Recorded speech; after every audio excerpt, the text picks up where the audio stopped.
Faremos agora uma roda de conversa que será mediada pela irmã Ariane Cajazeira, a quem convidamos aqui ao palco.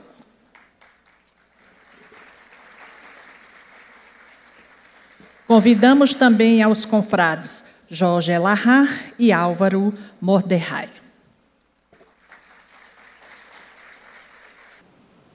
Obrigada, muito bom dia a todos e todas que estão aqui no nosso Conhece. Muito bom dia aos palestrantes, né? Então, vamos começar aqui com esse momento da roda de conversa. E eu convido vocês também que tiverem dúvidas, né, que acompanharam aqui as palestras, para mandarem as dúvidas de vocês através do nosso WhatsApp, tá bom? Vou começar aqui. Sempre começo por quem está mais descansado, então vou começar por você. Começar aqui com o Jorge Elahá, então.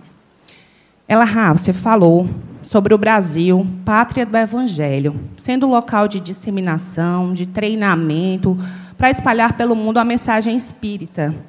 A exemplo você deu do que ocorreu na Índia, em Israel.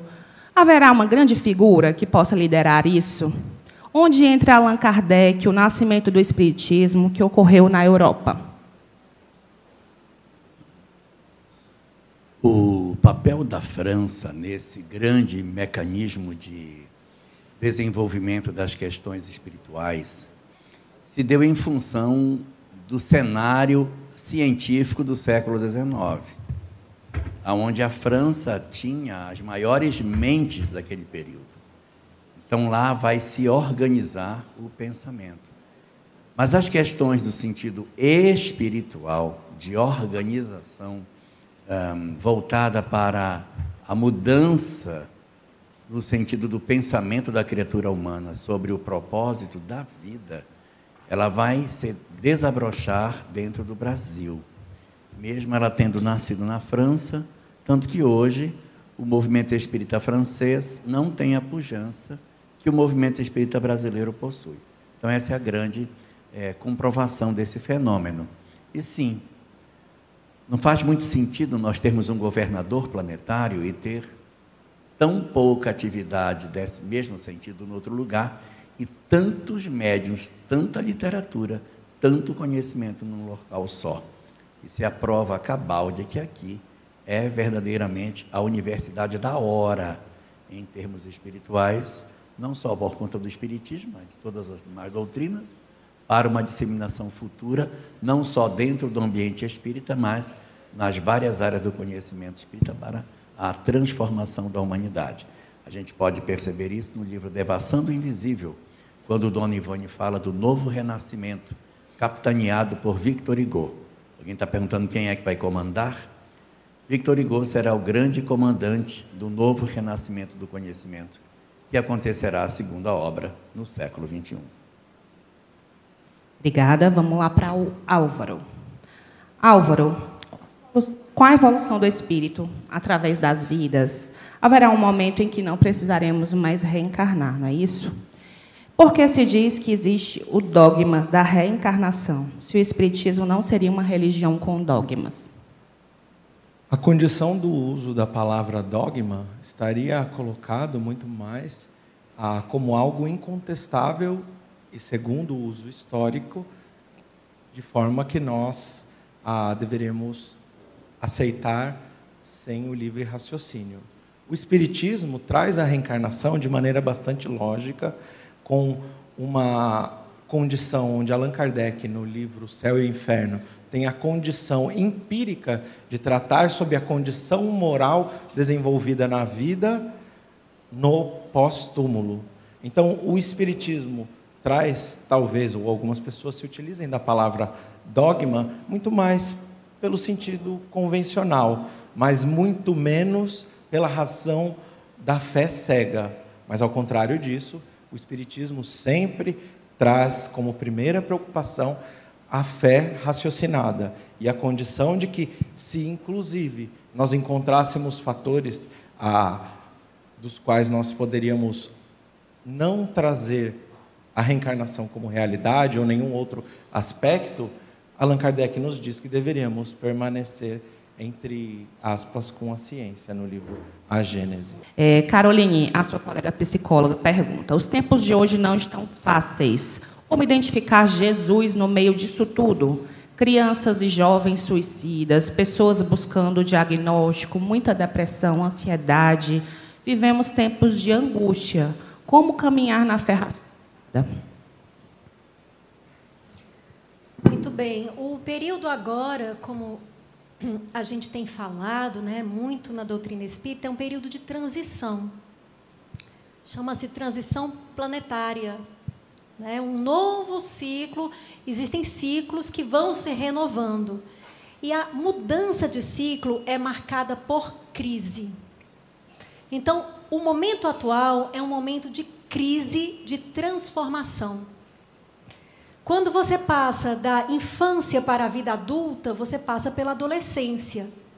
É um momento que é maior ou menor crise, um momento em que maior ou menor crise se fazem presentes.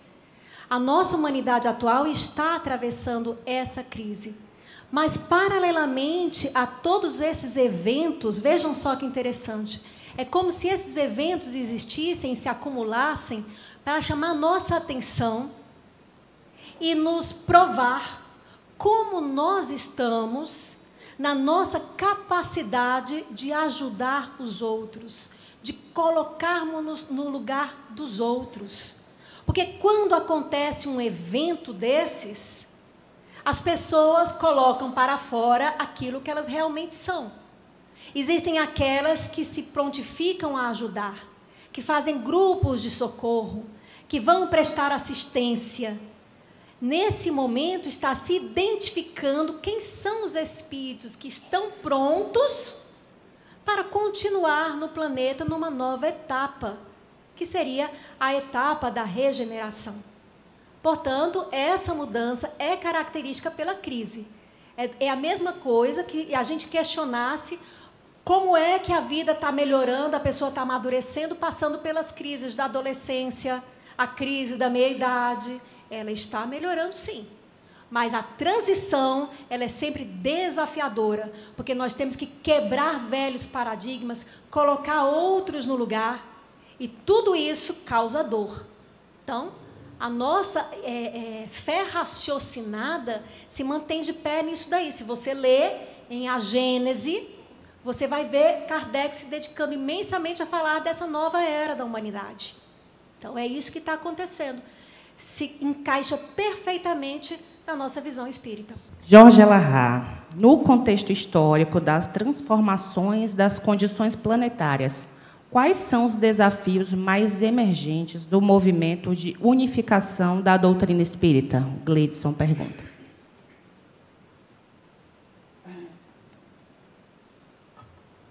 A tarefa fundamental do movimento de unificação é o amor.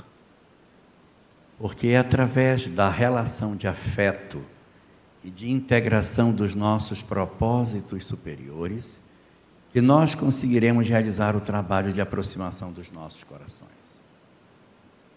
O trabalho das casas espíritas já é um trabalho satisfatoriamente bom do ponto de vista de conhecimento. Mas nós precisamos integrar as nossas casas. E para que a gente consiga integrar as nossas instituições, nós precisamos dar um passo além. O período da tolerância já passou. Nós não temos mais que ser tolerantes. É isso mesmo. O período da tolerância acabou. Porque o período da tolerância é eu tolero você, você me tolera e a gente vai tocando. Agora é um período novo, é o período do trabalho em rede, que é além da tolerância. É nós nos juntarmos para trabalhar junto. Se você tem uma instituição que tem um viés mais para o trabalho assistencial, a outra tem um trabalho mais com o estudo. E a outra tem uma ênfase mais no aspecto referente à mediunidade. A outra desenvolve mais as questões de atendimento espiritual. E todo mundo trabalhando em rede faz o trabalho progredir. Não é preciso que todo mundo desenvolva tudo para que a gente faça um trabalho unificado, mas que nós unamos os nossos esforços para que o Senhor, quando chegar, encontre a obra concluída. Não é a obra acabada. Para que o Senhor, quando chegue, encontre a obra concluída. Tá bom?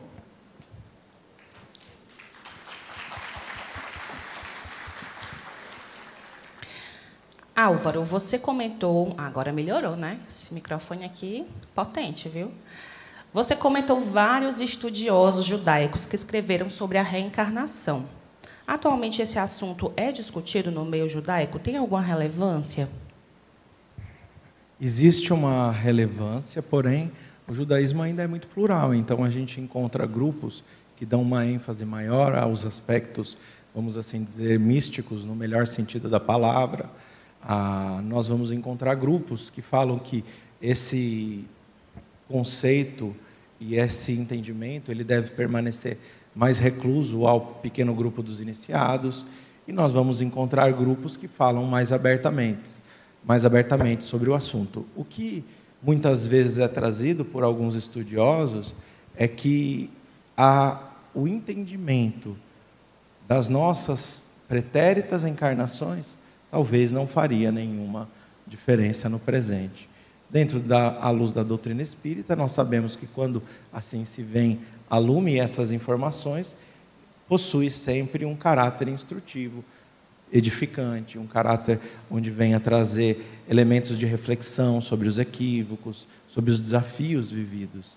Então, está em bastante consonância, apesar de que está claro, como eu disse, não se encontra explícito, como na doutrina espírita, todos esses conceitos. O espiritismo tem, sem sombra de dúvidas, o dever de trazer à lume esses elementos de maneira raciocinada e tirando todo e qualquer véu de mistério que poderia permanecer. Nessa condição, eu encontro apenas o espiritismo com tanta clareza.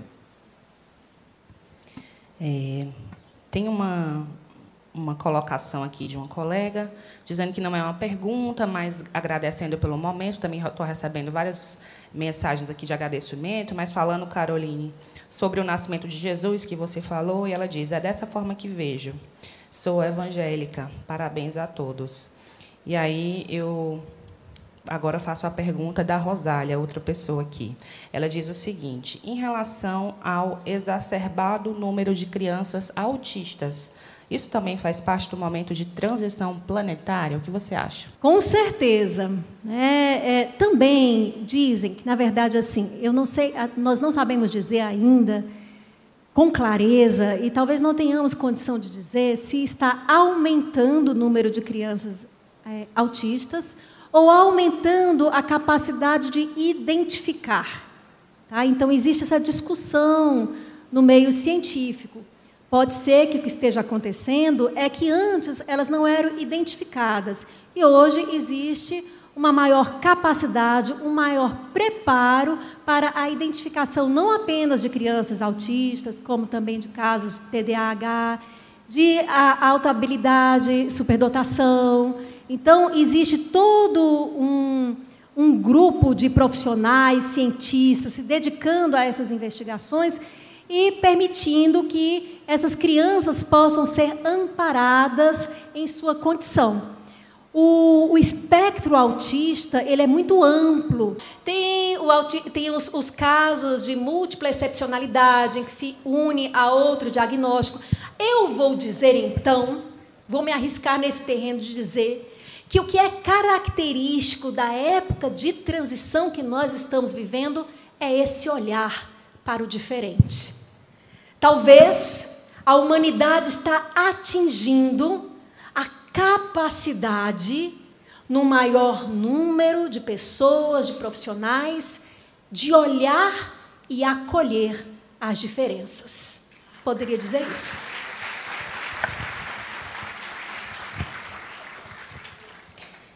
Vamos para o Jorge. Como evitar, Elahá, que o espiritismo caia nas mesmas ciladas que os israelitas, o catolicismo e outras denominações que acabaram por perderem-se em suas missões essenciais? No livro O que é o Espiritismo, Allan Kardec faz uma observação a esse respeito, em que ele diz o seguinte: se por acaso alguém destruísse todas as obras espíritas, tocasse em fogo em toda a literatura espírita, e se destruísse todo o manancial de informação espírita trazido, o Espiritismo se reescreveria, certamente com outro nome, porque seus conhecimentos não são fruto do pensamento de um homem, mas estão assentados na lei da natureza e, portanto, voltariam a ser escritos de outra forma. Resultado: o que é foco principal daquilo que a espiritualidade tem para trazer é a verdade espiritual. Se por algum motivo o Espiritismo vier a se desvirtuar, essa doutrina ela se reescreve. O cristianismo viveu razoavelmente puro até 300 anos após o nascimento de Jesus. Então, nós temos ainda 167 anos de Espiritismo. Nós não sabemos como é que ele vai estar daqui a mais 150 anos, para poder dizer que pelo menos a gente alcançou o cristianismo em termos de pureza. Ele pode se corromper, ele pode se corromper, e se isso acontecer, novas doutrinas virão. No Bhagavad Gita, capítulo 4, versículos 7 e 8, o Krishna diz: todas as vezes que o materialismo se impuser sobre a verdade espiritual, e assim lançar sua mão sobre a humanidade, empurrando na direção do erro, nós, os espíritos responsáveis pela verdade espiritual, renasceremos no planeta todas as vezes que forem necessárias para restaurar a verdade no seu verdadeiro sentido, para castigar os que são orgulhosos e para glorificar os justos, que está exatamente no segundo parágrafo do prefácio do Evangelho segundo o Espiritismo. Então, essas verdades espirituais, elas se reeditarão se for necessário. Agora, o que a gente pode fazer para que a gente não se desvirtue? Não entrar nos chamados movimentos de distração. O que são os movimentos de distração? São todas as movimentações que o movimento espírita faz, que nos afasta da chamada transformação moral. Tudo que nos afasta da transformação moral sai do objetivo da doutrina espírita. Estudos excessivos sem conexão com os princípios espíritas. Estudos excessivos sem conexão com os aspectos morais são movimentos de distração. Excessos de busca de textos religiosos onde não existe uma reflexão moral e onde os princípios espíritas não tomam parte, são movimentos de distração. Estudos psicológicos onde o espiritismo não toma parte. Eu não estou falando de Joana de Ângeles, porque ela não faz isso. Mas que afasta o conhecimento espiritual e até afasta a questão moral, são movimentos de distração. E o principal movimento de distração que pode afastar os espíritas, mas não o espiritismo, do objetivo que ele tem, é a polarização política, que não faz o menor sentido dentro do movimento espírita.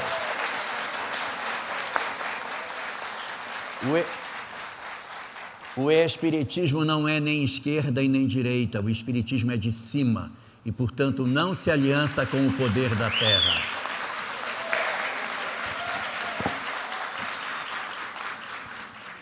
Aproximar o movimento espírita de qualquer tendência, seja de um lado ou seja de um outro, é enveredar por um caminho muito perigoso.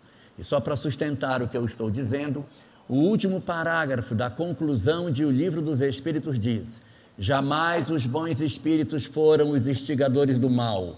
Se existe o mal, não são os bons espíritos que instigam. Jamais legitimaram o assassínio ou a violência.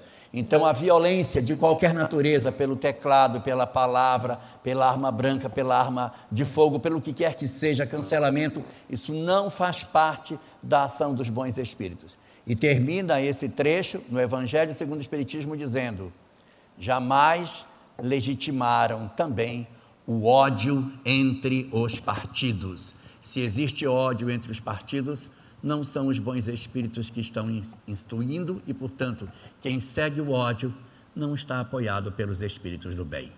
Vou fazer agora a pergunta para o Álvaro. Eu vou tentar juntar duas em uma. Uma pessoa pergunta sobre o processo de transição, como a doutora Caroline falou, que não ocorre sem que haja sofrimento. A gente vive um cenário de guerras na Europa e Oriente Médio. Isso faz parte do processo? Há risco disso atrapalhar a transição e a evolução planetária? A outra pessoa pergunta mais ou menos nesse sentido e diz: não vejo, no momento, um processo de espiritualização do mundo nesse momento de transição. Fala um pouco sobre isso. Primeiro ponto, o fato dos microfones estarem falando é uma preciosa lição de fraternidade, que cada um de nós não devemos ter um microfone individual, mas uma voz conjunta, uníssona aos pensamentos do Cristo. Então, espírita, amai-vos. Divide o microfone, as opiniões. Depois a gente pode falar do instruí-vos, que é um pouquinho do que cada um tem trazido, né? Então, eu costumo, quando a gente fala do dilúvio lá, até tivemos, acho que uma oportunidade, se eu não me engano, com o Instituto de Cultura Espírita aqui, esse ano, de falar sobre essa condição da transição planetária. Kardec fala para nós que não acontecerão dilúvios, cataclismas, mas quando a gente vai lá no texto bíblico, Gênesis, usando o símbolo, fala-se sobre um dilúvio, mais uma vez. E aqui eu explico, não é um dilúvio de águas que caem do céu, mas é um dilúvio na progressão contínua do crescimento populacional. Eu sou 2 gotinhas de água, a Caroline é uma, né? O Elahá é uma. Cada um de nós estamos representando uma gotinha de água. O que existe no nosso planeta? Um crescimento populacional. 8 bilhões de espíritos hoje, em 1920 nós tínhamos provavelmente 1,5. Um grande dilúvio, cada um representando uma gotinha de água. Só que quando se reúnem 2 ou mais espíritos em nome do Cristo, pacificação, mansuetude, nós encontramos o crescimento espiritual. Só que Hermínio de Miranda, o espírito André Luiz, no livro Libertação, o irmão Jacó, no livro Voltei, vão falar que aproximadamente 50% dos espíritos no planeta Terra não estão no estado de consciência, mas vivem em barbárie espiritual.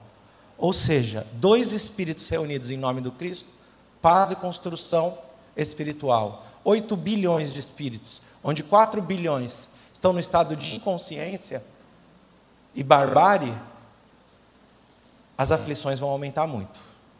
As guerras e os conflitos dentro dos lares, dentro do assédio das drogas, das ideologias puramente materialistas, do ódio se consagrando entre povos. Isso tudo, sim, faz parte do movimento de transição planetária. E Jesus falou lá no Sermão do Monte: bem-aventurados os pobres em espírito, os contritos, quando a gente encontra a dor. Depois, bem-aventurados os aflitos. O aflito, segundo o livro de Salmos, é aquele que vive a aflição, mas o pedido de socorro divino. Todas essas aflições estão trazendo o despertar aos nossos corações, a partir de uma luz nascente, ou renascente, do cristianismo redivivo, do espiritismo em todos os setores da humanidade, na ciência, na filosofia, os conceitos se tornando comuns, e essa revelação, essa invasão organizada de ideias sendo estabelecida. Então, as aflições fazem parte do processo do despertar. A dor pode ou não fazer parte desse processo, diz Emmanuel. Se eu bem compreendo a aflição, e se eu bem compreendo a dor, e aí vai dizer o Espírito Verdade, no capítulo 6 do Evangelho segundo o Espiritismo, me levando à abnegação e à devoção, e ele repete, ouçam essas duas palavras, abnegação e devoção, aí estará o Espírito, o Espiritismo se completando na Terra como obra da regeneração.